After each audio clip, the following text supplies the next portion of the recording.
시청자 여러분 안녕하십니까? 조간으로 하루를 여는 신통방통의 윤태윤입니다. 자, 오늘 신통방통은 2021년인 지금에도 북한 간첩이 우리 땅에서 활동하고 있다는 이 충격적인 소식으로 시작하려고 합니다. 어제죠, 간첩 혐의를 받고 있는 충북 동지회 회원들의 구속영장 청구서가 공개됐는데 내용을 봤더니 영화에서나 볼 법한 은밀한 방식으로 또 접선을 하고 그리고 철저하게 보안을 유지해왔던 것으로 확인이 됐습니다. 관련 내용 신문 보겠습니다. 자, 한국일보입니다. 일단 만나기 전에 굉장히 뭔가 치밀하게 준비를 한 것 같습니다. 한 손에는 신문을 들고 또 한 손에는 생수통을 들고 접촉을 했다. 그리고 공작금을 주고받을 때는 무인 사물함, 소위 말하는 던지기 수법으로 주고받았다 하면서 첩보 영화를 뺨치는 비밀 접선했다는 얘기가 공개가 됐습니다. 어떻게 보셨습니까? 실제로 그렇더라고요. 보니까 북한의 공작원이랑 이렇게 네. 쭉 순회를 하면서 신원 확인을 하고 네. 이 물건을 건네주고 받는 그런 것도 이제 목격이 됐다고 하고요. 네. 실제로 이 충북 동지회라고 하는 데가 이 북한의 이제 대남 공작 기구 중에 제일 투톱이 네. 하나가 문화교류국이고 하나가 정책총국입니다. 그 중에서 이제 문화교류국의 직접적인 지시를 받은 그런 조직이기 때문에 명백히 어떤 간첩 조직이라고 할 수가 있고요. 네. 정말 이런 식으로 첩보용화 뺨치게 이런 네. 물건들이 주고받는 거를 보면서 야, 21세기 대한민국에도 이런 일이 있구나라는 생각이 좀 그러니까요. 들었습니다. 아래쪽에 국민일보 보겠습니다. 그리고 포섭 대상으로 지목된 사람들이 더 있었던 것 같습니다. 민중당 인사가 포섭 대상으로 지목이 됐는데 경찰 조사를 좀 받고 있는 것 같고 국수본 역시 조사 대상을 압축하고 있습니다. 그리고 이 충북동지회라는 조직은 북한 노동당의 규약을 따르고 있었고 김정은 위원장을 회장님으로 불러왔다. 그리고 북한과 연계되어 있다는 어떠한 것도 드러내서는 안 된다라는 어떠한 북한의 지령을 받고 지난 4년 동안이나 활동을 해왔던 것으로 지금 드러나서 지금부터 좀 이야기를 해보도록 하겠습니다. 풀네임은 자주통일 충북동지회라는 이름입니다. 소속인 이들은 2017년 6월부터 지난 5월까지 4년 동안 84차례나 북한의 지령을 받은 것으로 지금 드러났는데 이들이 북한과 연락하거나 또 해외에서 북한 공작원들과 접선할 때 공안 당국 추정을 따돌리기 위해서 정말 첩보 영화를 방불케 할 정도로 여러 신호를 활용했던 것으로 드러났습니다. 어떻게 접촉했는지 화면으로 보겠습니다. 자, 접선하는 한 케이스를 저희가 좀 잡아봤습니다. 2017년 5월 21일 베이징 사범대학 앞에서 9시 56분 이들이 만나기 위해서 움직입니다. 자, A씨, 동지회 총괄 역할을 맡고 있는 A씨가 미리 약속이 된 접선 표시로 왼손에는 신문, 오른손에는 생수병을 들고 어깨 검정 가방을 메고 베이징 사범대학 앞을 서성이기 시작합니다. 그리고 3분 뒤인 9시 59분에 북한 공작원과 또 A씨가 서로 스쳐 지나가는 그런 모습도 포착이 되는데 이들은 한동안 한 4, 5m 정도 간격을 두고 학교 건물을 이렇게 쭉 돌고 이렇게 다른 사람들이 우리를 쳐다보는지 감시하는지를 확인하기 위해서 추적을 피하기 위해서 이렇게 학교 건물을 한 바퀴 돕니다. 그러고 난 다음에 감시원이 없다는 걸 확인한 후에야 함께 택시를 탄 뒤에 택시 안에서 이야기를 주고받았 이런 방식으로 접선을 해왔던 것이 국정원과 경찰의 조사로 드러났습니다.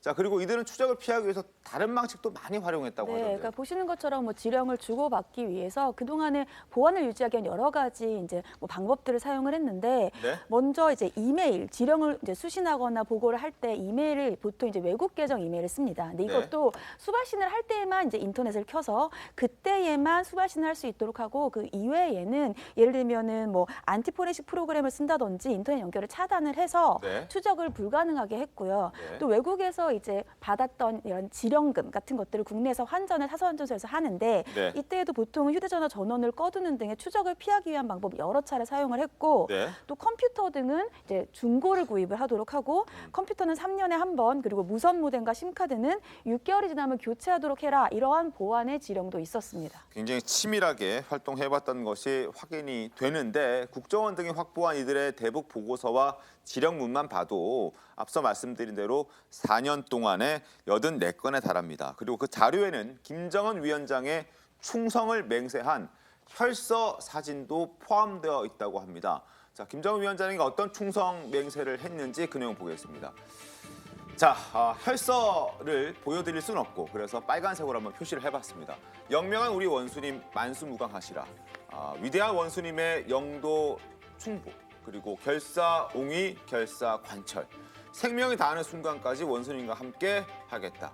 원수님의 충직한 전사로 살자. 자, 무시무시한 얘기들이 나오고 하는데 자, 이것 말고도 북한 처지를 찬양하는 여러 발언들이 등장합니다. 2018년 5월 25일에 작성한 것인데요. 민족 재생의 유일한 길인 조국 통일과 사회주의 완전 승리를 위해 반재선선을 지휘하는 위대한 회장님께 성원들의 전투적 인사를 드린다. 이렇게 얘기를 하고 있습니다. 그리고 위대한 회장님의 충실한 전사로 거듭나겠다는 전사의 각오로 위대한 회장님과 본사는 북한을 지칭하는 겁니다. 북한 동지들께 뜨거운 인사를 드린다라고 얘기를 했습니다. 자, 충북 동지회 북한로부터 지령을 받아온 이들인데 그 가운데 스텔스 전투기 도입을 반대하는 활동도 함께 했었습니다. 스텔스 전투기 도입 반대는 김정은 위원장이 2년 전에 신년사에서 직접 요구했던 내용이기도 한데 김정은 위원장과 북한 외무성 대변인의 담화 내용을 좀 들려드리겠습니다.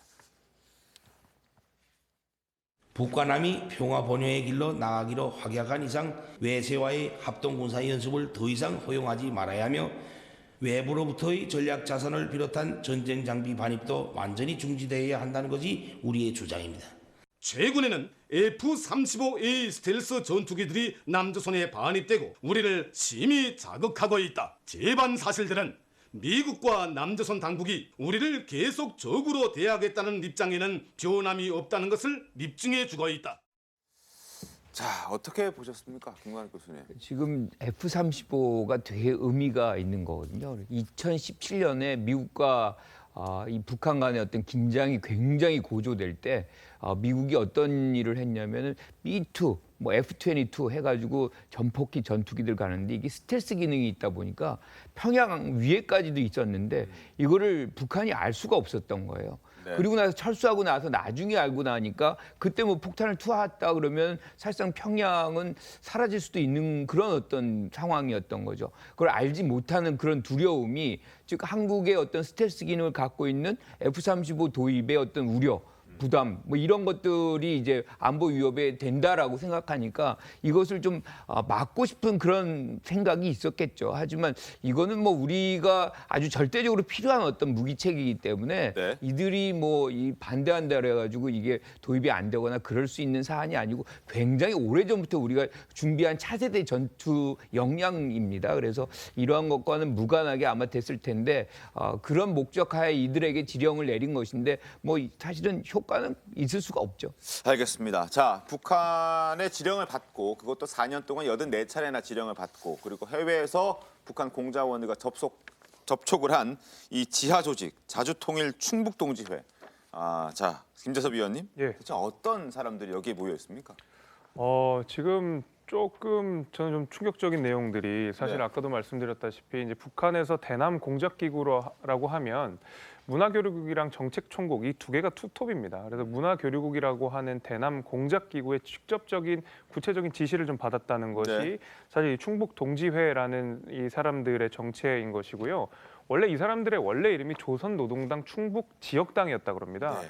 사실상 조선노동당이라는 이름을 박았었는데 북한 측에서 오히려 이렇게 되면 너무 이게 조선노동당과의 관계성이 티가 나니까 이름을 좀 바꾸자라고 해서 이제 자주통일 충북동지회라는 이름으로 바꾼 것이고요.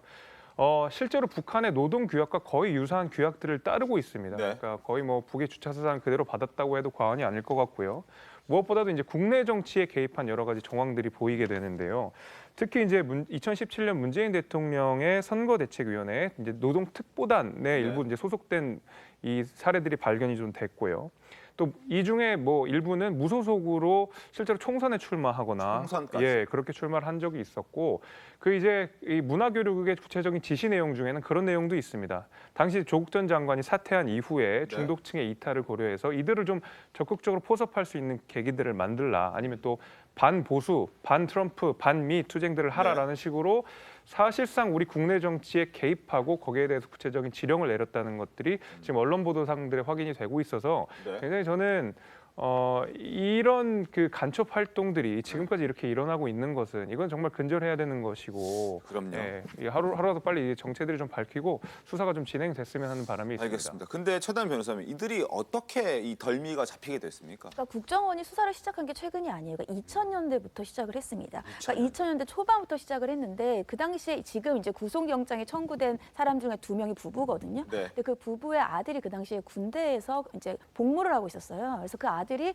군 기무사에 조사를 받았습니다. 근데 그 당시에는 이제 국정원이 혐의를 제대로 입증을 하지 못해서 네. 오히려 이 부부가 우리 아들이 기무사 조사를 통해서 인권 침해를 당했다 이렇게 국가인권위에 진정을 넣기도 했었는데 그 이후에도 그 국정원이 계속해서 한 10년 넘게 이 부부를 추적을 했어요. 네. 그래서 2017년에 이들이 외국에서 북한 공작금 2만 불을 받았다. 이러한 구체적인 혐의를 포착을 했고요. 네. 그리고 더욱더 구체적인 증거는 중국과 캄보디아에서 이들 부부가 각각 이제 북한 공작원과 접촉하는 영상과 사진을 확보를 했어요. 이때 접촉이 아까 앞서서 말씀하신 서로 신원을 확인을 하고 4~5m 간격 돌다가 네. 다른 곳으로 가는 그런 것들을 영상과 사진을 확보를 하면서 이제 이번에 국가보안법 4조 위반 등의 혐의로 이제 구속을 한 겁니다. 거의 20년 가까이 10년 이상 수사를 해서 그렇게 해서 찾아낸 북한 간첩 혐의를 받고 있는 4사람이었습니다. 이 중에 3사람은 구속이 됐고 1사람은 불구속 상태인데 재판이 계속 진행될 것으로 보입니다. 그리고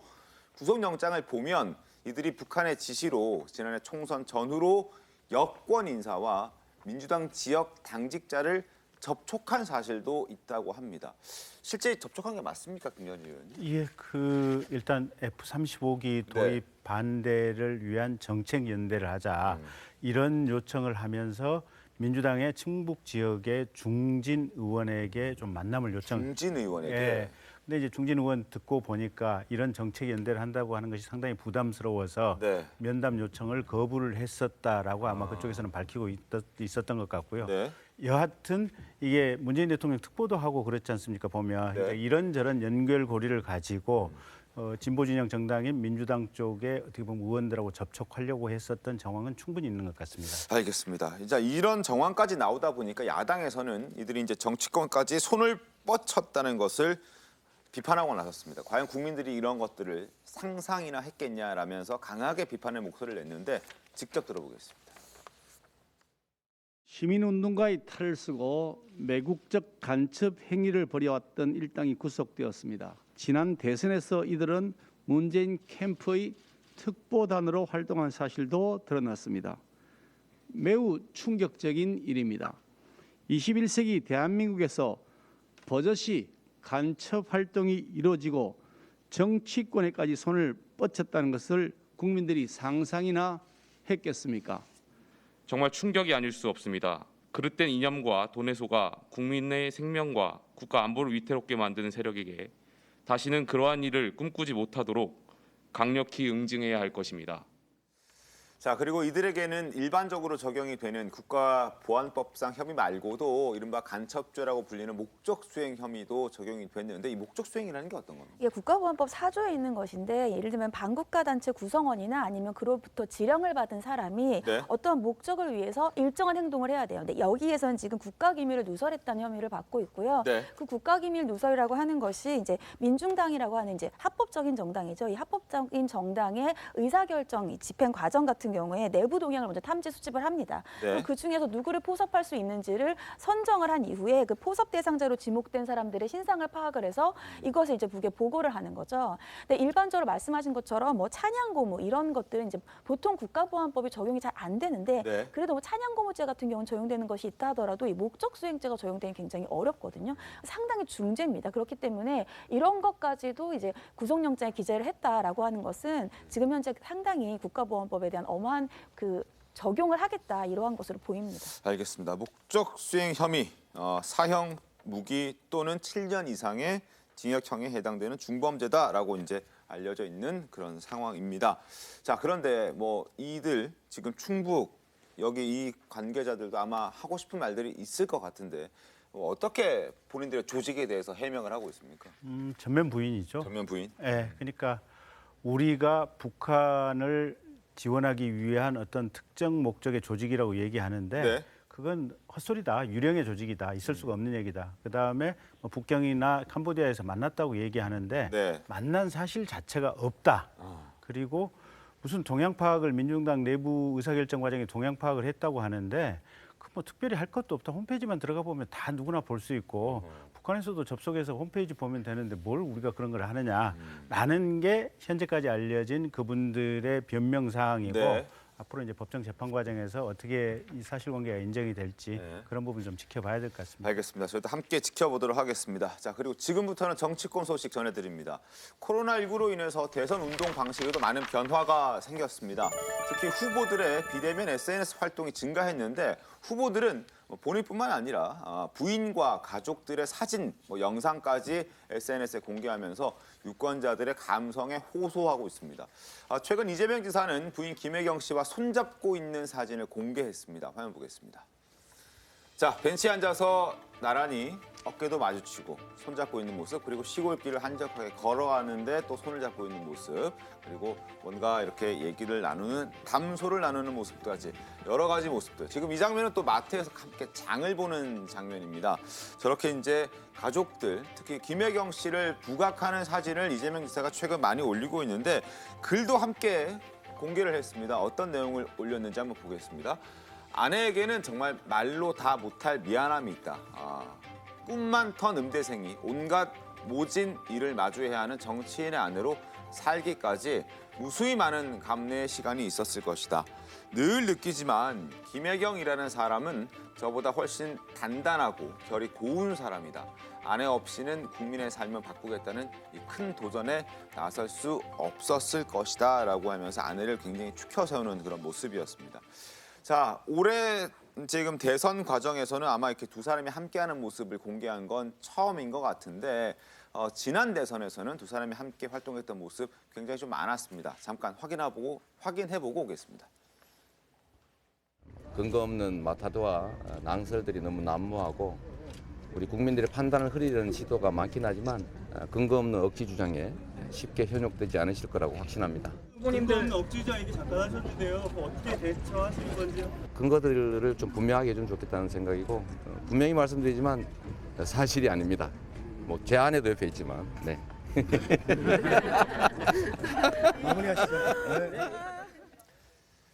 자, 지금 이야기하는 그 모습도 김부선 씨와 관련된 영상이었고, 그리고 앞서 글을 쓴 것도 아내에게 미안하다고 얘기를 하니까 혹시나 김가루 교수님 그 미안하다는 감정이 여러 가지 감정들이 있겠지만 그 중에도 스캔들과 관련된 그 미안함도 묻어 있지 않았을까. 그게 제일 미안하겠죠. 부인이 있는데 이제 다른 여배우의 스캔들이 나왔으니까 얼마나 미안하겠어요. 그러니까 그런 것에 대한 어떤 자기 변명 뭐 이런 것들을 지속적으로 해야 될 필요성이 부인한테 미안함 속에 묻어 있는 거죠. 네. 저는 뭐 저거는 어떤 정치인을 떠나서 부인한테 미안해야만 하는 것이고 네. 우리가 이제 이재명 지사가 많이 얘기하는 것 중에 본인이 부인을 만나서 많이 변했다. 뭐 이 예컨대 팔을 다친 부분도 처음으로부터 그때 이후로 좀 뭔가 자기 어떤 컴플렉스랄까 뭐 그런 것도 좀 벗어나는 장면이 만들어졌다. 뭐 그런 얘기를 할 만큼 굉장히 의미를 많이 부여하는 것 같아요. 그런데 이제 이렇게 스캔들까지는 아니까 더 미안하겠죠. 어제 같은 경우는 사실 충주를 간 건데 충주가 그 부인의 고향인 것 같아요. 그런데 네. 인사를 할 때도 이재명입니다. 뭐 이렇게 안 하고 김혜경 남편입니다. 뭐 이렇게 해서 이제 부인을 앞세우는 뭐 그런 것들이 있는데 정치인들의 행보는 다 정치적 의미가 있습니다. 그러니까 사실상 부인을 앞세웠다. 그리고 충주로 갔다, 고향을 갔다. 이거는 이제 충청 민심과 여성표에 대한 어떤 그런 부분들. 특히나 이제 윤석열 후보 같은 경우 지금 부인이 등판을 안 하고 있는 상황이잖아요.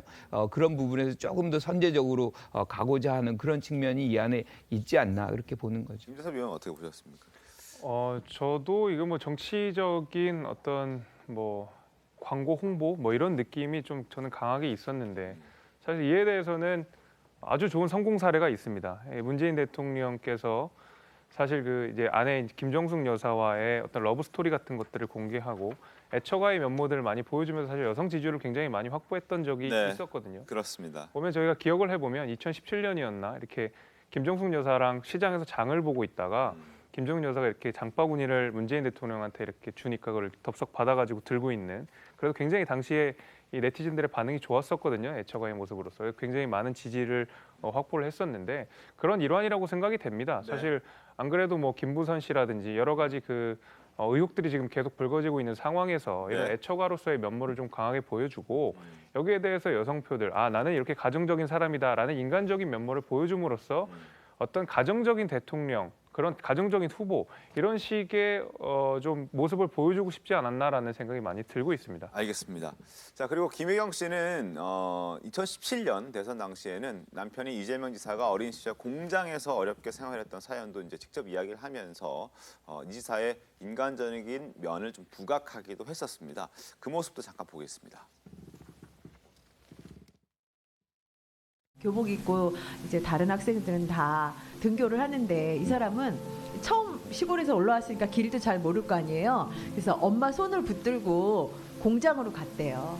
오리엔트 공장에서 출마 선언을 했는데 거기 가서 보니까 13살 그 꼬마 그 이재명이 이렇게 생각이 되면서 이게 이런 사람이었구나. 속에 이런 게 있는 사람이었구나. 제가 다시 한번 이렇게 이재명을 다시 객관적으로 보게 됐었어요. 자, 그리고 이재명 지사 부인 못지않게 이낙연 전 대표의 부인도 꾸준히 지금 전남 지역에서 활동을 하고 있습니다. 그리고 이 전 대표는 이러한 부인의 활약상을 지금 SNS에 웹툰 형식으로 올리고 있다고 하는데 장윤주 변호사님 어떤 재미난 게 좀 있습니까? 네, 이낙연 전 대표 같은 경우에는 네. 그동안 잘 알려진 것 같이 엄중 낙연의 이미지가 굉장히 컸습니다. 네. 근데 지금은 사실 엄중한 이미지 자체는 2030 세대들에게 별로 부각되기가 어렵다는 판단이 있는 것 같아요. 네. 그러다 보니까 좀 더 친근한 이미지로 다가가고자 하기 위해서 지금 수키 씨의 일기장이라는 인스타그램을 통해 이제 웹툰으로 배우자 일상을 공개하고 있는데요. 그동안에 이제 이낙연 하면 떠오르는 게 엄근진이었어요. 그렇죠. 엄격, 근엄, 진지. 네. 그 이미지만으로는 대선에서 경쟁력이 부족하다는 판단인 것 같습니다. 좀 더 친근하게 다가가고자 일상을 공개하고 있는 것으로 보입니다. 알겠습니다. 자, 김숙규 씨, 남편이 이 전 대표를 이렇게 표현하기도 했습니다. 어떻게 표현했는지 영상으로 확인해 보겠습니다. 예, 시골에 가면 그 마을마다 당산나무가 있습니다. 그 당산나무가 이제 그 아래서 이제 동네 사람들 휴식도 하고 아이들도 와서 놀기도 하고 또 그늘도 만들어주고 든든한 마을을 지키는 그런 당산나무와 같다라는 느낌을 갖습니다. 박수가 터져 나오는데요. 자, 지금까지는 이낙연 전 대표, 이재명 지사 이런 애처가 경쟁들을 좀 소개를 해드렸습니다. 이러자 정세균 전 총리도 나섰습니다. SNS에 또 부인과 함께 찍은 사진을 공개했다고 하는데 이 사진입니다, 김관욱 교수님. 예. 처음이죠, 부인 공개한 게. 처음 아닌가, 이번 대선 국면에서는? 그렇죠. 최혜경 씨라고 성함이 이재명 지사의 부인과 똑같아요. 분명히 이름 같고 성만 다른. 성만 다른. 네. 대학교 3학년 때 미팅에서 만났다는 거죠.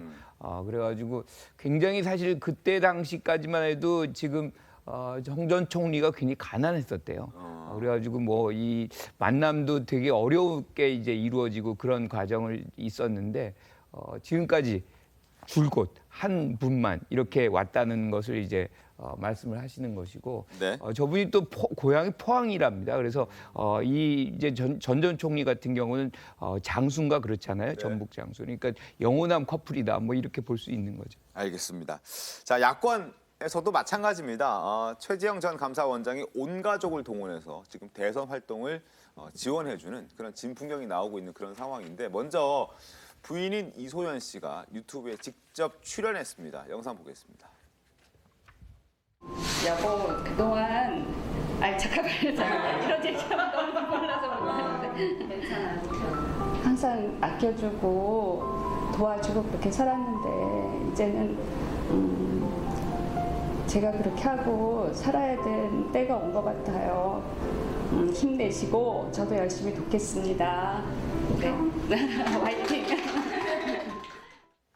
자, 그리고 부인뿐만 아니라 최재형 감사원장의 딸도 SNS를 통해서 아버지를 적극 홍보하고 있다고 하는데 이건 어떤 식으로 홍보를 하고 있습니까? 어떤 내용 사진을 올리고 있습니까? 이제 SNS 중에 인스타그램이라고 있죠. 이제 이제 사진을 주로 게재하는 SNS인데요. 네. 사실 최재형 원장의 공식 계정보다 최재형 전 원장님의 따님분의 계정이 더 팔로우 수가 많습니다. 더 인기가 많은 거라는 것인데 사실 지금 화면에서 보이다시피 이 미담이라는 것은 그러니까 개인이 직접 홍보하기보다는 그 네. 주변에 있는 측근들을 통해서 이렇게 보여주시고 그다음에 네. 제3자 입장에서 이렇게 글을 바라봐야 그 어떤 감동이라든지 이런 것들 더 커지는 거 아니겠습니까? 그 제3자로서 아버지로서 바라본 최재형 후보에 대한 어떤 그 감정들이 그 SNS 사진들을 통해서 이렇게 드러나기 때문에 아마 국민들께서 굉장히 좀 재밌고 또 이렇게 감동적으로 보시는 것 같아요. 그래서 이 최재형 원장이 굉장히 미담이 많은 사람으로 알려져 있지 않습니까? 네. 그런 것들을 이 어떤 미담이 있는지 실제로 이 사람이 가정에서는 어떤지 국민들이 많이 궁금해하실 거거든요. 그래서 아마 그 따님분께서 직접 이런 사진들을 아버지로서 보여지는 그 모습들을 이렇게 SNS에 적극적으로 게재하면서 국민들이 여기에 대해서 궁금해하시고 많이 팔로우를 하시면서 이 동향들을 지켜보시는 게 아닌가라고 싶고 뭐 굉장히 큰 반향이 좀 있는 것 같습니다. 알겠습니다. 자, 그리고 아까 온 가족이 다 동원됐다라고 말씀드리지 않았습니까? 최재형 전 감사원장 같은 경우에는 형수와 자신의 형수와 또 제수들까지 직접 나서서 입장을 또 밝힌 게 있습니다. 그 애국가 4절을 온 가족이 함께 부른다라는 그 논란에 대해서 이들이 직접 나선 건데요. 화면 보시겠습니다. 자, 애국가 제창이 왜 비난받아야만 합니까? 그리고 저희는 나라가 잘 된다면 애국가를 1000만 번이라도 부를 겁니다. 그리고 저희는 애국가를 부르는 게 부끄럽지 않습니다. 그리고 괴롭지도 않습니다. 이렇게 얘기를 한 겁니다. 결국 뭐 김건희 의원이 그런 거겠죠. 그 약간 이 지금 사진도 나오지만 온 가족이 모여서 하는 게 약간 국가주의적이다, 뭐 전체주의적 이런 비판들 때문에 이들이 직접 나선 거 아니겠습니까? 그런데 저는 저 논란이 왜 생겼는지 모르겠어요. 그러니까 저희도 그렇지 않습니까? 보면 이게 국가에 대한 어떻게 보면 뜨거운 마음 이런 네. 것들이 국민으로서 가져야 될 가장 기본적인 소양과 양식 아니겠습니까? 근데 저게 왜 안 좋은 관점에서의 논란의 대상이 되어야 되는지 본시 이해할 수가 없다라는 거고 어쨌든 그 다 같이 열심히 하고 또 저렇게 애국가를 부르는 게 혹시 너무 목사님처럼 근엄하지 않느냐라고 하는 것이 이제 어떻게 보면 소프트 감성에서 볼 때 이제 약간 걸리는 대목이긴 한데 네. 그래서 저기 보면 최 원장님 같은 경우 뭐 가족들하고 같이 며느리들하고 같이 뭐 김치도 담는다 뭐 그런 사진도 올렸다고 하는 것 같아요 보니까. 그래서 저건 본시 논란이 될 수 없는 것을 굳이 논란을 만들고 있다 이렇게 보입니다. 알겠습니다. 그런데 김경진 의원님 참 공교롭게도 지금 여러 후보들 가운데서 윤 전 총장의 부인만 지금 적극적으로 나서지 못하고 있는데 아무래도 본인을 둘러싼 어떠한 논란들 때문에 그런 것 같긴 한데요. 앞으로도 계획이 없습니까? 어떻습니까? 글쎄 이제 후보께도 좀 여쭤보고 네. 이제 후보 부인 사모님 본인께도 좀 여쭤봐야 되겠는데 일단 현재의 상황은 후보 본인이 대단히 가슴 아파해요 보면. 윤 전 총장 본인이 예. 그러니까 이게 내가 대통령 후보로 나가지 않았다면 네. 지금 배우자와 관련된 그런 허위에 불필요한 구설들이 생길래야 생길 이유가 없었을 것인데. 이게 내가 대통령 후보로 나갔기 때문에 지금 이 상황이 생긴 거 아니냐. 그래서 정말 나는 내 집사람에 대해서 가슴이 아프고 어떻게 보면 정말 이게 심장이 찔리는 것 같다. 이제 사석에서 그런 얘기를 하시더라고요. 네. 상황은 그럴 거고요. 그러니까 이제 저희들도 좀 고민해야 되는 지점이 만약에 이제 밖으로 저런 봉사활동이나 나가게 됐을 때 네. 요새 유튜버들 정말 자기 돈 수입 때문에 극성이지 않습니까? 보면 쫓아와서 무슨 행패를 부릴지 사실 알 수가 없는 노릇이거든요. 그래서 그런 우려들이 현실적으로 조금 있는 건 사실입니다. 그래서 좀 아쉽겠네요. 윤 전 총장 후보 입장에서는 함께 동행. 후보 본인도 일단 본인이 인간적으로 괴롭다는 거고요. 네. 이제 저희 캠프 입장에서는 이게 후보의 배우자라고 하는 것이 사실은 10% 전력은 되거든요. 근데 저 10% 전력을 어떻게 보면 근거 없는 모함 때문에 활용할 수 없는 상황이다라고 하는 어떤 조금 때문에 저희들도 조금 아쉬운 대목이 있습니다. 알겠습니다. 그런데 이제 그거 대신에 반려견 SNS 하잖아요, 윤 전 총장이. 거기에 대한 비판도 김남국 의원은 또 비판을 했던데. 이 부분은 조금 저는 좀 과하다. 왜냐하면 그 SNS 계정이 윤석열 전 총장이면은 그렇게 얘기할 수 있어요. 아싸, 뭐 아빠 오늘 쉰다. 뭐 이거는 이제 본인의 입장이니까 나 쉬는 것을 좋아서 뭐 이렇게 얘기를 할 수 그렇게 해석을 할 수 있을 것 같은데 이게 이제 반려견 톨인가요? 그 SNS 계정이에요. 그러니까 윤석열 전 총장이 오늘 출근 안 하니까 내가 기분 좋다. 뭐 그거를 이제 표현하고자 하는 그랬던 것 같아요. 그런데 아까 김경진 의원님 말씀에 이어서 얘기를 하면 사실은 뭐 대통령 후보 나가셨잖아요.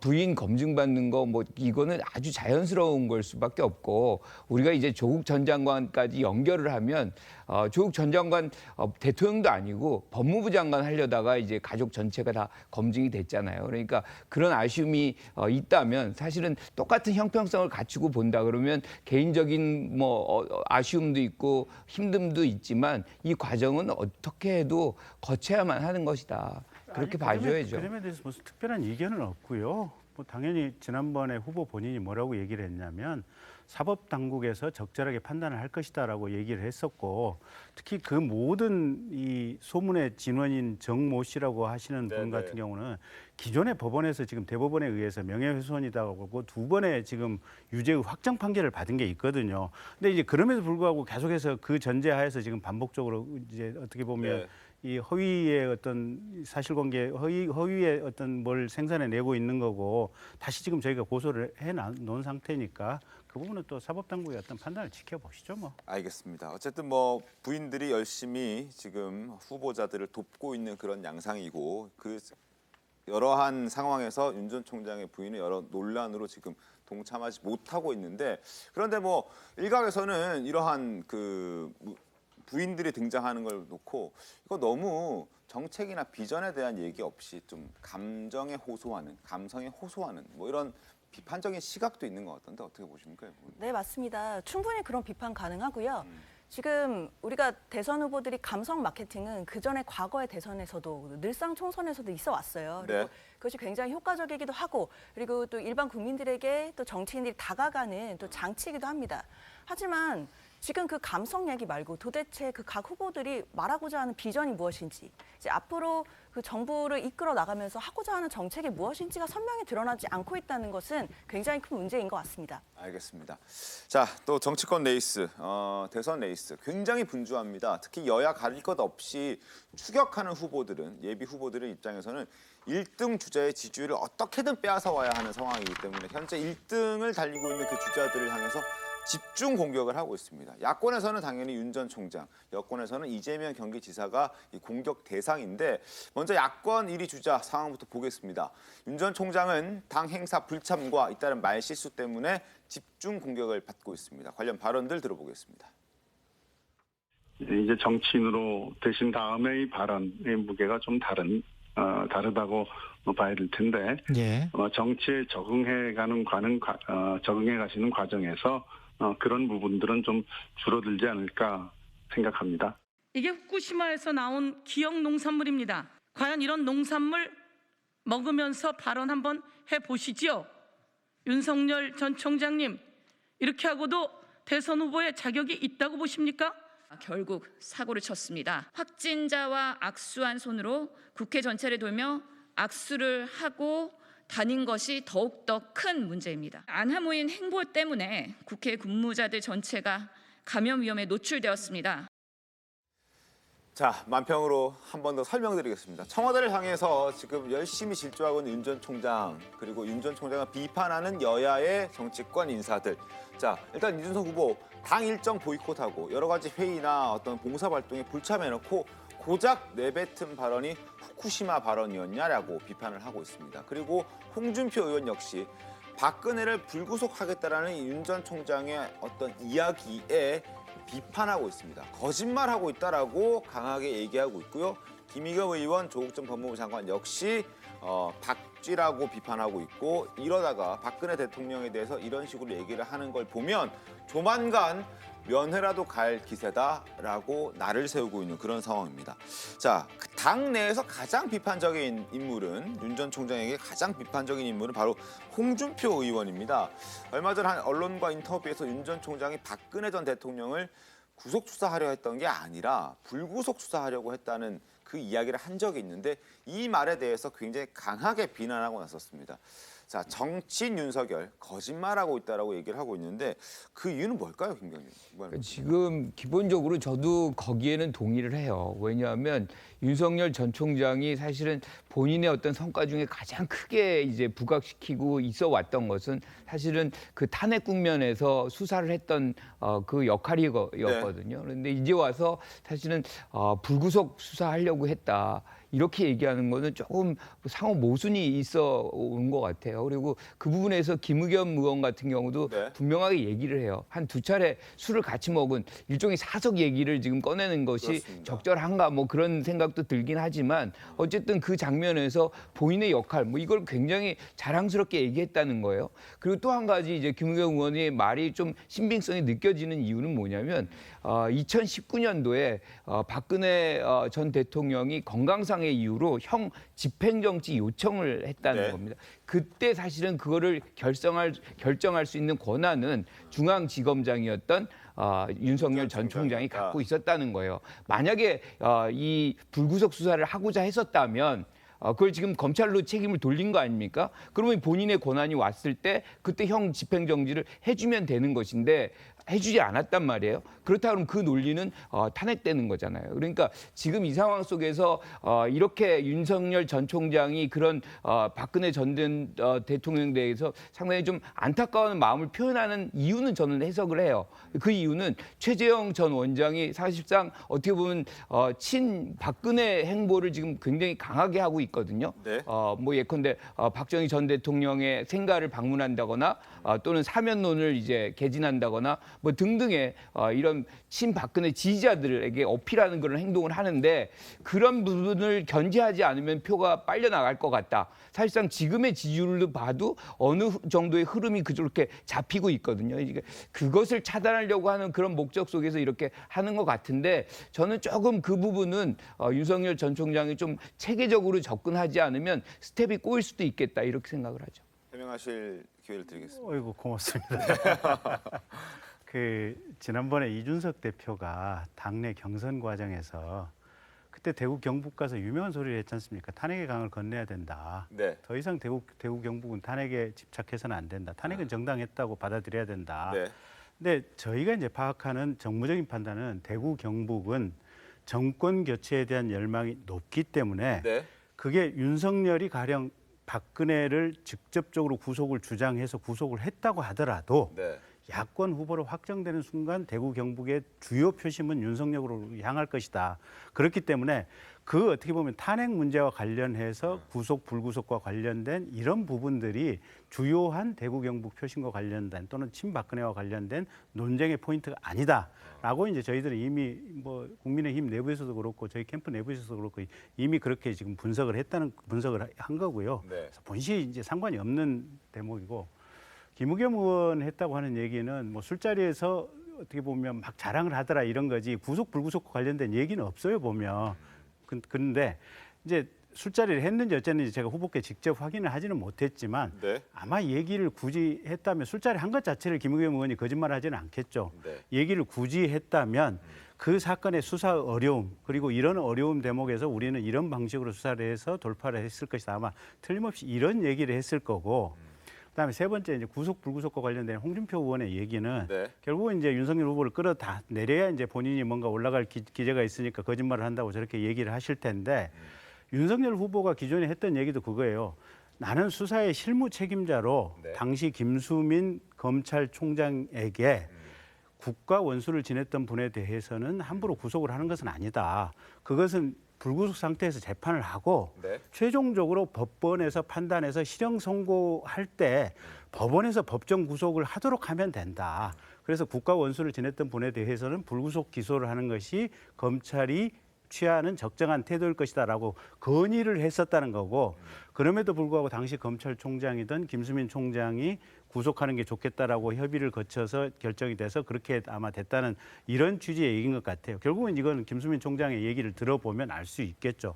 근데 어쨌든 중요한 거는 그 모든 것들이 그렇게 핵심과 관련된 내용 논란은 아니다.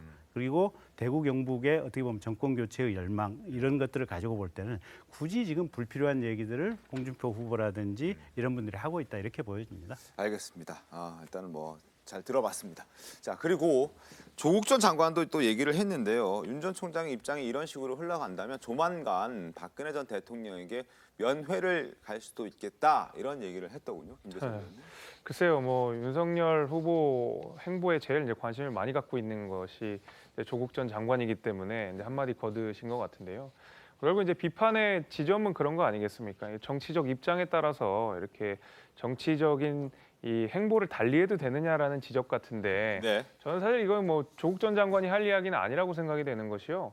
당시 소위 말하는 이제 민주당 인사라고 윤석열 후보가 생각되던 시절에 조국 전 장관의 이야기들 들어보면 뭐 윤석열 형 이러면서 뭐 응원합니다, 버텨주세요 말했었고요.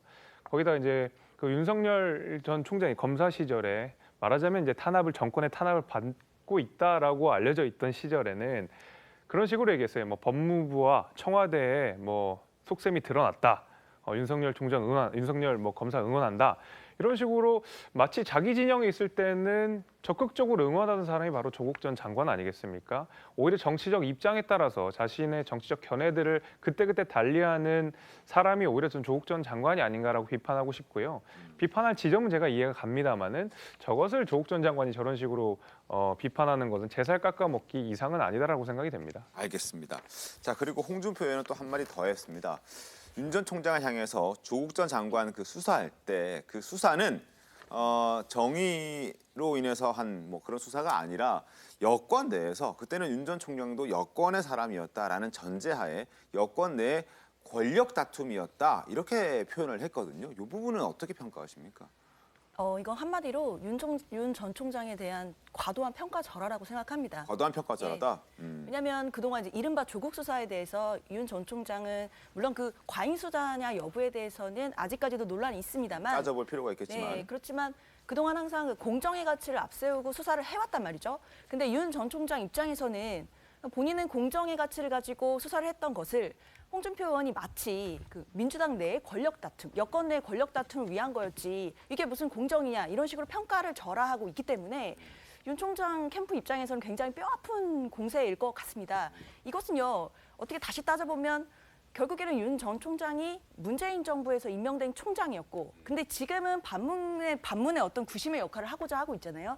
이게 국민 입장에서 볼 때는 약간 이질감이 또 다시 한번 떠오를 수 있기 때문에 굉장히 뼈아픈 공세가 될 것이라고 생각이 듭니다. 알겠습니다. 여권 내에 권력 다툼이었다. 뭐 새로운 시각으로 지금 홍준표 의원이 바라보고 있는 것 같다는 생각이 들긴 합니다. 김관욱 교수님은 어떻게 보셨습니까? 저는 일부 이해를 하고 그 부분에서 동의하는 부분이 있어요. 그러니까 사실상 지금 윤석열 전 총장도 가족의 어떤 부분에서 수사를 이제 받고 있고 이렇게 하는 부분이 굉장히 부담스러울 겁니다.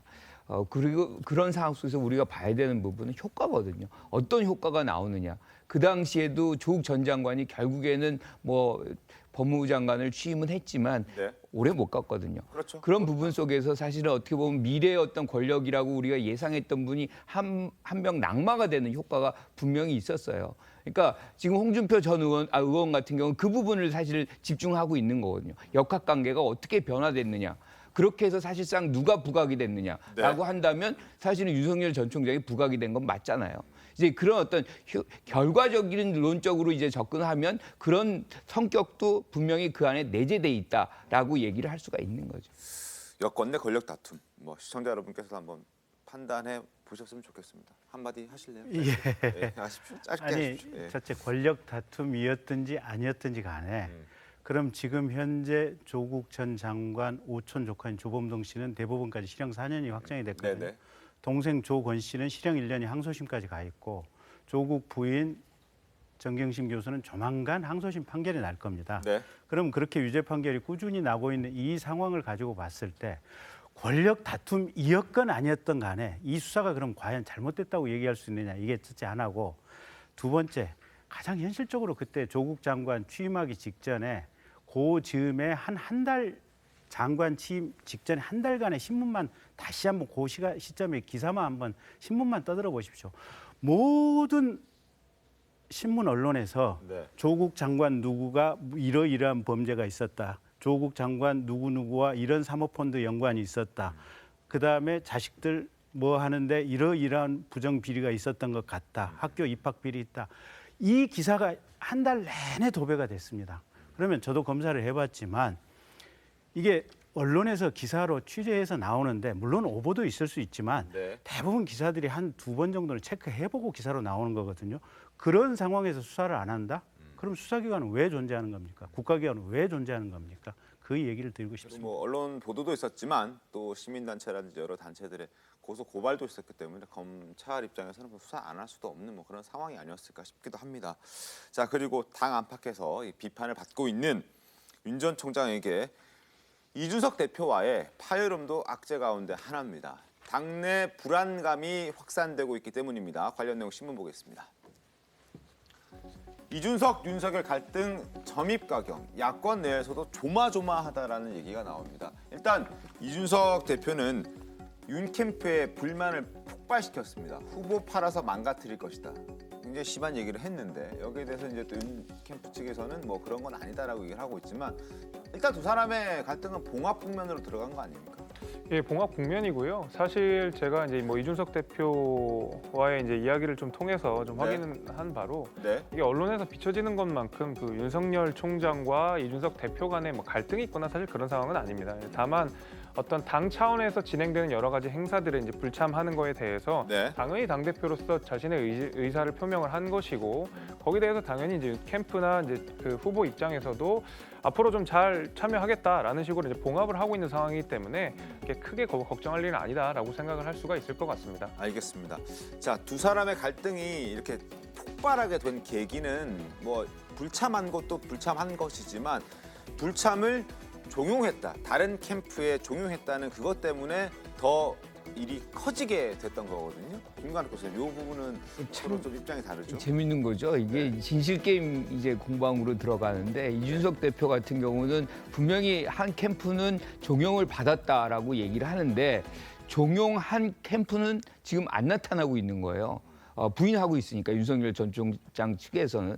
그러니까 이 부분은 사실 저는 굉장히 좀 왜 윤석열 전 총장이 만약에 했다면 이런 무리한 행동을 했을까? 아무리 이제 당의 어떤 활동의 주도권의 어떤 부분에서 이준석 대표가 마구 이렇게 좀 치고 나가는 부분을 견제해야 될 필요성이 있다고 해도 이렇게까지 한다 그러면 사실은 굉장히 무질서해지는 부분이 있거든요. 그리고 특히나 이게 처음 시작하는 단계이기 때문에 어떻게 보면 경선을 당의 어떤 주도권을 약간 인정해주고 들어가도 큰 문제가 없거든요.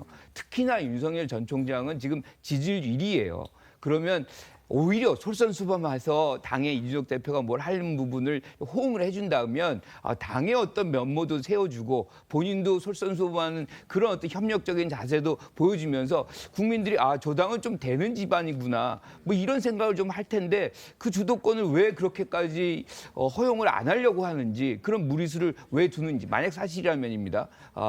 이해가 좀 안 되는 부분이 있는 거죠. 근데 이제 원희룡 지사 측에서 이제 원희룡 지사 측이 이런 종용을 받았다라고 지금 알려져 있긴 합니다. 확인된 바는 아직 없습니다. 원희룡 지사가 이제 확인해 드릴 게 없다라고 뭐 긍정도 또 뭐 부정도 안 했기 때문에 확인된 바는 없는데 이렇게 애매하게 말을 하니까 더 지금 좀 논란이 또 증폭되는 게 아닌가 싶기도 하고요. 글쎄, 근데 논란은 증폭되는지는 모르겠지만 뭐 크게 이게 뭐 확대되거나 뭐 이럴 일은 아니고요. 저게 실체가 없는 도깨비 뿔인 것 같아요. 그러니까 윤석열 후보 본인이 그 전에 이준석 대표하고 치맥 회동도 했었고 그 이후로 또 별도로 밖으로 알리지 않고 저녁 식사도 같이 하고 뭐 이랬다고 하는 거 아니겠습니까? 그렇죠. 예. 그래서 윤석열 후보 본인이 이준석 대표에 대한 기본적인 리스펙을 가지고 있는 거고요. 그다음에 지난번에 이제 봉사 참여를 안 했던 것은 이게 주요 인사를 만나기로 한 일정이 예정돼 있었는데 그게 아마 그 전에 한 번인가 두 번인가 수년이 돼 있었던 것 같아요. 그래서 도저히 이건 바꿀 수가 이게 그분에 대한 어떤 예의 차원에서 없는 상황이었다라고 하는 것 같고 지금 이제 또 한 가지가 저런 것 같아요. 이게 민주당도 당내 경선하고 있는데 이제 당내 대선 후보의 당내 어떤 예비 후보 등록을 하는 거 아니겠습니까? 근데 국민의힘도 지금 당내 예비 후보 등록을 한 지금 대선 주자가 출마 예정자는 16명이라고 하는데 실제는 4분밖에 안 된다는 것 같아요, 보면.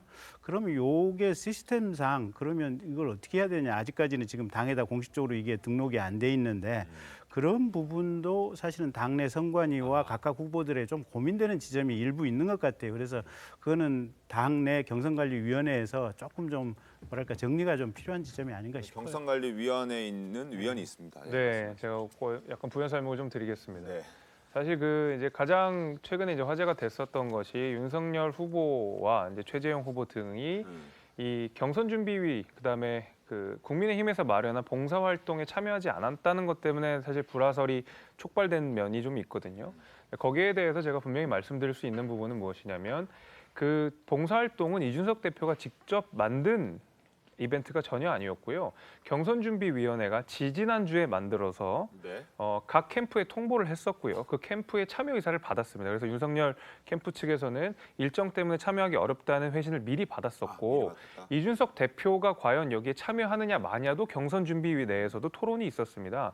왜냐하면 후보들을 띄워줘야 되는 행사에 당대표가 오면 좀 후보들이 흐려지지 않겠느냐라는 우려가 있었기 때문에 경선준비위원회에서도 이준석 대표조차 초대할 것인가 말 것인가에 대한 논의가 있었거든요. 그렇기 때문에 이준석 대표가 직접 기획했는데 뭐 윤 후보라든지 최 후보가 오지 않았다는 것은 사실 말이 안 되는 내용이고요. 직접 계획은 일단 아니다. 그렇죠. 예, 저희가 좀 일정도 좀 촉박하게 한 면이 있습니다. 그래서 각 캠프 측에서도 일정 사정을 고려해서 참여하지 못한다고 미리 말을 한 바가 있었기 때문에 사실 이건 지도부와 후보들 간의 갈등이라고 보기에는 좀 어렵고 오히려 경선준비위원회에서 조금 더 이 후보들을 띄워주기 위한 전략들이 무엇이 있을까라고 계속 고민하는 와중에 시간들을 좀 촉박하게 제시한 바가 있고요.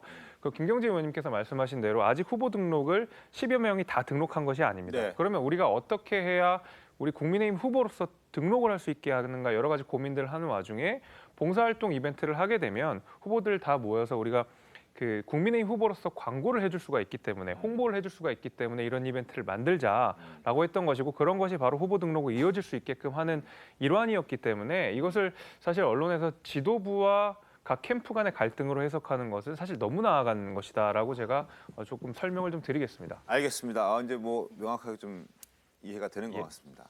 자, 그리고 어쨌든 그래서인지 이준석 대표는 지금 불화설을 좀 덮고 가겠다는 입장입니다. 아무래도 당 대표 입장에서도 그렇고 지금 대선을 준비하고 있는 후보 입장에서도 그렇고 이런 문제가 더 불거져봐야 뭐 좋을 게 하나도 없지 않겠습니까? 손해라는 계산이 깔린 것 같습니다. 이준석 대표의 목소리 듣겠습니다. 당장 최재형 후보 같은 경우에는 저한테 굉장히 정중하게 전화가 오셔가지고 이런 부분은 좀 일정 조정이 어렵게 했다. 미안하다 이렇게 의사를 밝히셨고요. 근데 어떤 캠프 같은 경우에는 익명 인터뷰로 아니 왜 오라가라 하냐 이런 식으로 반응하는 분들도 있거든요. 경선 캠프 측에서 당대표를 공격해서 얻는 게 뭐가 있으며 역사적으로 그런 일이 있었는지 저도 궁금합니다. 저는.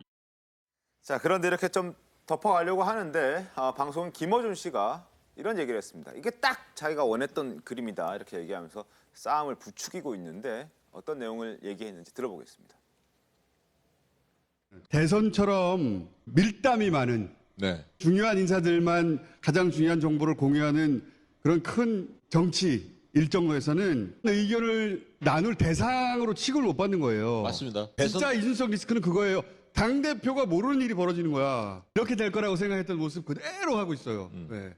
이러면 콩가루지만 내는 거예요. 대선은 정당의 가장 중요한 정치 일정인데 그 정치 일정이 실제로는 겉과 속이 따로 흘러간다는 것은 이거 엄청난 리스크거든. 장윤주 변호사님 어떻게 좀 들으셨습니까? 저 목소리는? 그 정치적인 리스크가 굉장히 지금 선세에 있는 건 맞는데요. 특히나 지금 당대표가 대선을 관리하는 역할을 하는 거잖아요. 네.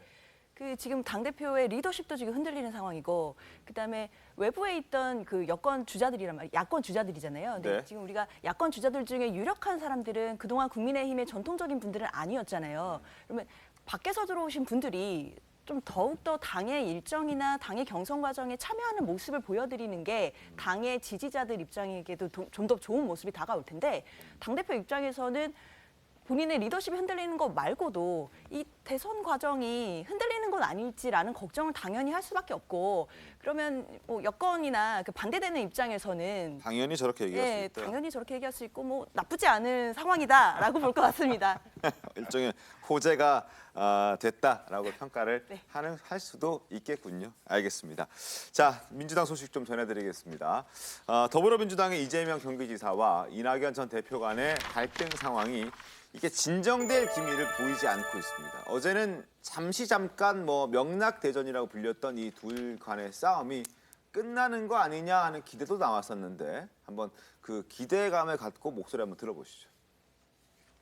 민주당이 집안 싸움을 너무 심하게 한다는 쓴소리를 정말로 많이 들었습니다. 우리는 다시 원팀 정신으로 뭉쳐야 합니다. 저는 오늘 이 순간부터 실력과 정책에 대한 논쟁에 집중하고 다른 후보님들에 대해서 일체 네거티브적 언급조차 하지 않을 것을 선언합니다. 다른 후보님들께서도 함께해 주시리라 믿습니다. 네거티브 자제를 포함한 3원칙과 6실천을 밝힌 바가 있는데 그에 대해서 응답을 해준 것으로 알고 환영합니다. 자, 저 바로 이제 어제 오전 상황이었습니다. 이재명 지사가 선제적으로 네거티브 공세 중단을 선언했고 이낙연 전 대표 역시 환영의 뜻을 밝히면서 이제 정책 검증에 집중하자고 제안을 했는데 그렇죠. 일체 네거티브 언급조차 하지 않겠다라고 선언했고 늦었지만 환영한다. 미래를 위해 미래를 이야기하자라고 얘기를 했습니다. 아무래도 뭐 이재명 지사 네거티브를 워낙 많이 받다 보니까 저렇게 얘기를 해서 이제 좀 하지 말자라는 얘기를 하고 싶었던 것 같습니다. 그러니까 본인이 네거티브를 이제 받아서 받는 피해도 문제지만 사실은 효과가 어떻게 나왔냐면 이재명 후보, 이낙연 후보 모두 다 피해로 나오거든요. 그러니까 네거티브를 하는 입장에서는 상대에게 하면서 저 지지율이 떨어지고 그 떨어지면 나한테 오겠지라고 생각을 해요. 그런데 효과는 어떻게 나타나냐면 거의 동시에 양쪽이 다 떨어집니다. 왜냐하면 국민들은 네거티브라는 수단에 대해서 그렇게 신뢰를 주지 않아요. 굉장히 부적절한. 그러니까 네거티브 효과도 있지 않습니까? 있죠. 이낙연 대표는 좀 올라가긴 했지 않습니까? 아니요, 이 부분은 사실은 윤석열 전 총장의 어떤 지지율이 빠지는 중도층에 이탈을 하면서 사실상 뭐 이낙연 후보하고 지금 최재형 후보에게 넘어가는 그런 양상이 있거든요. 그래서 이것이 곧 네거티브의 효과다라고 보긴 어렵습니다. 전반적으로 지금 빠져나가고 그런 결과로서 비호감도가 두 분이 50%가 훨씬 넘어가고 있어요. 이런 공멸의 장면이 사실상 민주당 후보 전체에게 부정적 효과를 만들어낼 수밖에 없다는 것을 이제 이재명 지사가 인식한 것이고 그 부분에서 이제 원팀 얘기하면서 네거티브 안 하겠다 선제적으로 얘기했는데 저는 굉장히 잘했다고 보고요. 이것이 뭐 이렇게 얘기했다 그래서 당장에 완전히 소멸되거나 뭐 그럴 가능성은 좀 적더라도 이런 노력을 이렇게 한다는 것은 국민들에게 지금 굉장히 짜증스러운 어떤 그 장면들을 최소화한다는 측면에서는 좀 다행이라고 생각하고 이 얘기를 하면서 무슨 얘기를 했냐면 2017년 얘기를 했어요. 그 당시에도 굉장히 치열했습니다. 네. 그때 이제 문재인 후보로 후보가 결정이 되면서 사실상 캠프를 짤 때 다른 후보들의 캠프 인원이 다 합류를 해요. 그래서 원팀을 이제 구성했거든요. 어제 이재명 지사가 얘기를 했던 의미는 만약에 본인이 후보로 결정이 될 경우에는 캠프를 구성할 때 다른 캠프들의 어떤 인원들도 다 포함시키겠다. 뭐 그 내용을 이제 사실 우회적으로 얘기한 거다. 뭐 이렇게 저는 해석을 합니다. 그런데 지금 이 휴전 모드가 오래 가지 않았습니다. 그러니까 반나절을 넘기지 못했습니다. 심지어 이제 본인 두 사람은 뭐 크게 직접적으로 얘기한 건 없지만 30 의원이 나서서 경선 불복이라는 식의 얘기를 공개적으로 언급을 했습니다. 다시 싸움이 시작됐다. 싸움의 불씨가 시작됐다 이렇게 보시면 될 것 같은데 서른 전 의원의 목소리, 인터뷰 내용을 한번 보여드리도록 하겠습니다. 이번엔 경우가 좀 다를 수 있다. 다를 수 있다는 건 앞서 김관욱 교수님께서 말씀해 주셨던 한 후보가 최종 후보로 선정이 되면 다른 후보 캠프에 있던 사람들도 이 최종 후보 캠프로 모여든다라는 걸 얘기하는데 그게 이번에는 좀 다를 수 있다라고 얘기를 한 겁니다. 그리고 만일 이재명 후보가 본선 후보가 된다면 원팀이 될지 장담이 안 된다. 사실상 경선을 불복할 수도 있다라는 사인으로 그런 취지의 얘기로 들리기도 하지 않습니까? 네, 저는 사실 그 네거티브 중단 선언의 효과를 사실 처음부터 좀 많이 좀 회의적으로 생각은 했었습니다. 왜냐하면 소위 말하는 명락 대전에서 이루어진 네거티브 공방들을 보면 후보 본인의 입에서 나오는 경우는 사실 거의 없었습니다. 대부분 뭐 그 캠프의 어떤 뭐 대변인이라든지 아니면 혹은 지지자라든지 하는 그 후보가 링 위에 올라 있으면 그 링 바깥에 있는 사람들이 많이 이제 공격을 했었던 것이 사실 지금 명락대전에서 나온 네거티브의 대부분이었거든요. 그렇기 때문에 후보 스스로들이 후보들 간에 그 나머지 후보들 간에 신사협정을 맺는다고 하더라도 사실 그 캠프와 그다음에 그 지지자들의 네거티브까지 막을 수 있는 상황은 아닙니다. 그러니까 적극적으로 후보들이 나서서 우리 캠프는 이러지 않겠습니다. 캠프 인원들은 이러지 마십시오라고 아주 구체적이고 확실한 지시를 내리지 않는 이상 사실 이 네거티브는 멈추기가 대단히 어렵거든요. 지금도 보면은 이낙연 후보 스스로가 이야기한 것이 아니라 서른 의원이 대신해서 이야기를 한 거 아니겠습니까? 결국 이런 식으로 링 바깥에서 이루어지는 싸움 때문에 결국 후보 간의 신사협정은 앞으로도 장기적으로 이어가기 굉장히 어려울 것 같고 결국 후보가 되는 것이 더 중요합니다. 최종 후보, 지금 민주당 경선 레이스에서는 이 민주당의 지지율도 중요하겠지만 결국 최종 후보 한 명이 누가 되느냐가 더 시급한 문제이기 때문에 저는 앞으로도 당분간 이 네거티브 공방이 잠잠해지지는 어렵지 않을까라고 생각을 해봅니다. 사실관계 조금 이제 확인을 해야 되는 게 하나 있는데 시간 배열이 잘못된 겁니다. 그러니까 서른 의원이 먼저 얘기를 한 것이고 그 이후에 이재명 지사가 이제 뭐 네거티브 안 한다고 얘기를 한 거거든요. 그래서 네거티브 안 한다고 얘기한 후에 이제 서른 의원이 이거 경선 불복할 수 있는 그런 뉘앙스를 풍기는 얘기를 한 것이 아니다. 그러니까 현재 진행형은 어느 정도 민주당 후보들 간에 네거티브 공방을 자제하려고 하는 그런 분위기가 지금 유지되고 있다는 거를 지금 말씀드리고 싶어서 시간 배열 문제를 이제 거론한 겁니다. 고맙습니다. 자, 그런데 경선 불복 가능성 잠깐 한 번 더 짚어보죠. 가능성 있습니까, 근데? 저는 개인적으로 경선 불복 가능성은 거의 없다고 생각합니다. 물론 지금은 경선 중이니까요. 각종 공세로 인해서 다들 날카로워지고 감정적이 돼 있긴 하지만 결국에 경선을 지나서 후보가 정해지고 나면 원팀으로 뭉치게 될 거고 물론 그 원팀이 얼만큼 끈끈하냐, 뭐 이 유대감이 어느 정도냐 이거는 또 생각하기 나름이겠지만 결국에 이 정치적으로 득보다 훨씬 실이 크기 때문에 경선 불복, 경우에는 경선 불복은 있기 힘들다고 생각합니다. 어떻습니까, 김경진 의원? 저도 저게 지금 이제 경선 불복이라는 단어는 사실은 그런 의미는 전혀 아닌 것 같고요. 그리고 지금 민주당 구조 자체가 워낙 지금 의원 숫자가 많기 때문에 대부분의 의원들이 여기서 이탈했을 경우 내 정치적인 미래가 있을까에 대해서 대단히 회의적입니다. 그래서 아마 그 경선 끝나고 나면 아마 그대로 그냥 갈 것 같고요. 다만 여기서 싸움의 정도, 그다음에 이 싸움의 과정에서 생긴 감정의 앙금, 요거에 따라서 누군가 뭐 이재명 아니면 이낙연 두 분 중에 한 분이 될 것 같기는 한데 됐을 때 그 참모진들의 어떻게 보면 이 상대 후보의 결합 과정, 요 결합의 강도 이런 부분들이 상당한 차이가 있지 않을까 싶고요. 이미 좀 지금까지의 과정만 가지고 보더라도 나중에 결합 과정에서 어떤 끈끈함은 좀 많이 약화되지 않을까 그렇게 보입니다. 알겠습니다. 그만큼 지금 네거티브전이 심하기 때문에 이런 얘기들이 나오고 있는 것 같은데 자 이런 가운데 이재명 지사가 위법 논란에 또 휩싸였습니다. 지난 5일 음주운전 의혹을 해명하기 위해서 본인 확인용 범죄수사 경력 확인서를 지금 내용을 언론에 직접 공개한 바가 있는데요. 이게 지금 문제가 되고 있는 것 같습니다. 화면 보겠습니다.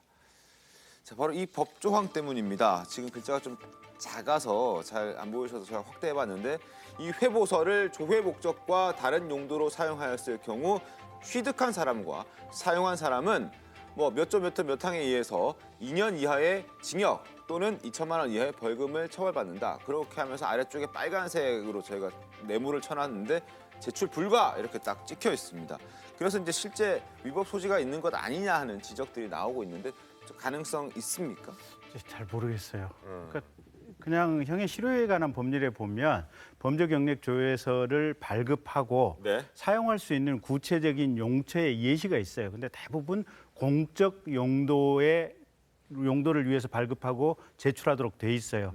그러면 선거 과정에서 나에게 제기된 음해를 해명하기 위해서 저거를 공개할 수 있느냐 그 부분은 명확하지는 않아요. 근데 형의 실효 등에 관한 법률의 그 예시를 제한적인 어떻게 보면 이 한정적인 예시라고 본다면 법 위반의 소지가 있을 수는 있어요. 근데 제가 볼 때 사실은 언론에서도 그렇고 저 같은 패널도 그렇고 또 민주당 당내에서도 그렇고 공개하면 떳떳할 거 아니냐 그런 얘기를 우리가 수없이 해왔기 때문에 과연 저게 위법이라고 하더라도 처벌할 가치가 있을까 그거는 저는 상당히 회의적이다 이렇게 보여지고요. 위법 논란이 있다면 김남국 의원 얘기대로 차제에 이걸 공개할 수 있도록 법 개정을 해줄 필요성이 있지 않나 싶어요. 알겠습니다. 자 그리고 또 이재명 지사 같은 경우에는 지사직을 지금 선거에 이용하고 있다는 이른바 지사 찬스 논란도 함께 받고 있는 그런 상황입니다. 관련해서 목소리 한번 들어보겠습니다. 적절성 면에서 좀 사퇴했으면 좋겠다는 생각입니다. 사실 이재명 후보가 지사직을 갖고 있지만 마음은 콩밭에 가 있지 않습니까? 딱 직책을 놓고 뛰는 것이 제가 볼 때는 적절하게 보이는데 만약에 저한테 경선 완주와 도지사직 유지 둘 중에 하나를 굳이 선택하라고 요구하면 도지사직을 사수하겠습니다. 자기가 정치적으로 좀 불리하다고 해서 선거운동 많이 하겠다고 사퇴한다는 게 말이 되겠습니까? 김재섭 의원님은 어떻게 보셨습니까? 글쎄요, 뭐 저기서 나온 내용 보니까 뭐 책임을 다한다 뭐 이런 인터뷰 내용에 보면 이제 그런 내용이 있거든요. 네. 근데 사실 이상민 선관위원장이 이야기한 것처럼 사실 마음이 콩밭에 있지 않습니까? 과연 그 이재명 후보 스스로가 도지사직을 충분히 수행하면서 선거 레이스를 완주할 수 있을 것인가에 대해서는 본인도 스스로 확답을 내리기는 어려울 거라고 생각해요. 당연히 도정의 공백이 있을 수밖에 없고 여기에 대해서 책임을 다해야 된다는 이유로 사실 도지사직에 머무는 것은 어떻게 보면 위선에 가깝다고 저는 생각을 합니다.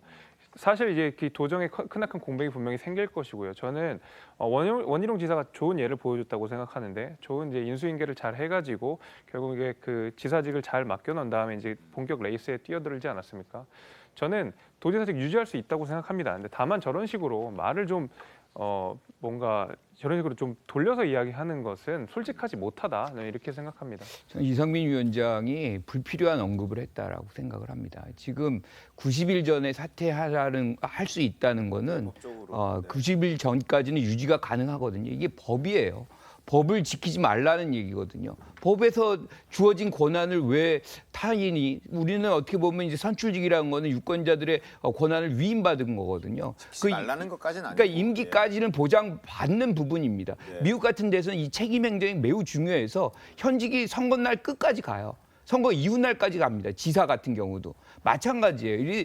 이래서 선거도 중요하지만 책임 행정이라는 부분도 굉장히 중요하고 이게 이제 대리와 현재 위임받은 분의 어떤 그 영향력이라든가 위상은 다르거든요. 원희룡 지사 말씀하셨지만 지금 사퇴했어요. 이번에 예비 경선에서 이제 떨어졌다고 쳐요. 그러면 돌아갈 수도 없습니다. 그러면 내년 6월까지 사실상 행정 공백은 굉장히 크게 나타날 수밖에 없는 거거든요. 그래서 두 가지를 우리가 좀 다 같이 보면서 이 얘기를 논해야 된다. 이 말씀을 드리고 싶어요. 알겠습니다. 지사직을 유지해야 하느냐 아니면 뭐 그만두고 지금 대선 선거에 집중해야 하느냐 뭐 보는 사람들에 따라서 생각이 다를 수 있습니다. 시청자 여러분께서 한번 생각해 보셨으면 좋겠습니다. 저 잠시 뒤에 돌아오겠습니다. 네, 오늘 준비한 신통방통 여기까지입니다. 내일 더 신통하게 돌아오겠습니다. 고맙습니다.